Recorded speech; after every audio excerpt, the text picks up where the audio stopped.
మందిరమంతా నిండిపోయింది, జనంతో కూర్చున్నారు. పరీక్షిత్ గంగవంక తిరిగి అన్నాడు, నేను కాశీయాత్రలో కూడా గంగ ఒడ్డున ఇదే తలుచుకొని పొంగిపోయాను. పరీక్షిత్ గంగని చూసి చెప్పిన పద్యం నా జన్మలో నేను ఎప్పుడు మర్చిపోలేను. పోతన గారి నోటి వెంట వచ్చిన చిన్న పద్యం, అమృత భాండం అటువంటి పద్యం. అమ్మా అని పిలిచిన నరు పొమ్మా ని ముక్తి కడకు బుత్తువట, కరుణం లెమ్మా నీ రూపముతో రమ్మా నాకెదురంగ గంగ రమ్యతరంగా అని పిలిచాడు. గంగా గంగమ్మ అంటాం, గోదావరమ్మ కృష్ణమ్మ అంటాం తక్కువ.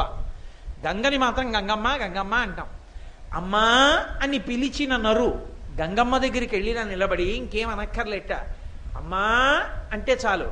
అమ్మా అని పిలిచిన నరు పొమ్మా అని ముక్తి కడకు బుత్తువట.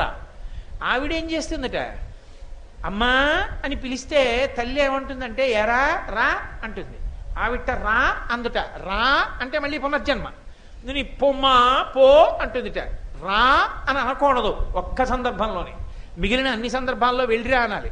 ఒక్కరిని మాత్రం వెళ్ళిరా అనకూడదు. ఆడపిల్ల అత్తవారింటికి వెళ్ళిపోతూ వచ్చి నమస్కారం పెట్టింది అనుకోండి, అమ్మ వెళ్ళిరా అనకూడదు, వెళ్ళు అనాలి. ఎందుకంటే ఆమెకు అది స్వస్థానం.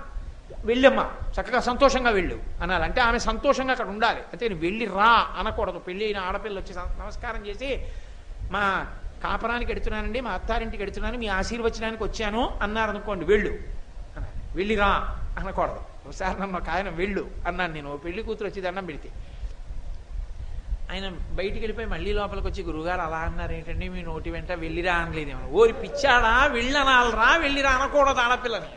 చాలా పొంగిపోయి వెళ్ళిపోయాడు. అయితే పర్వాలేదండి. కాబట్టి అమ్మ రా అంటుంది, గంగమ్మట పో అంటుంది. ఎక్కడికి? ముక్తి కడకు బుత్తువట.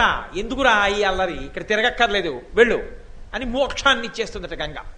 తన దగ్గరికి వచ్చిన వాడికి మోక్షాన్ని ఇస్తుంది. అందుకే గంగానదికి ఒక శక్తి ఉంది అంటారు. గంగానది గంగానది గంగానది అని 3 మాటలు తలుచుకుంటే చాలు స్నాన ఫలితాన్ని ఇచ్చేస్తుంది. గంగలో మునక వేస్తే చాలు పాపం తీసేస్తుంది. 104 జ్వరం వచ్చి స్నానం చేయకుండా కాశీ వెళ్ళి అలా చూసి వచ్చేస్తే స్నాన ఫలితం ఇచ్చేసి మోక్షం ఇస్తుంది.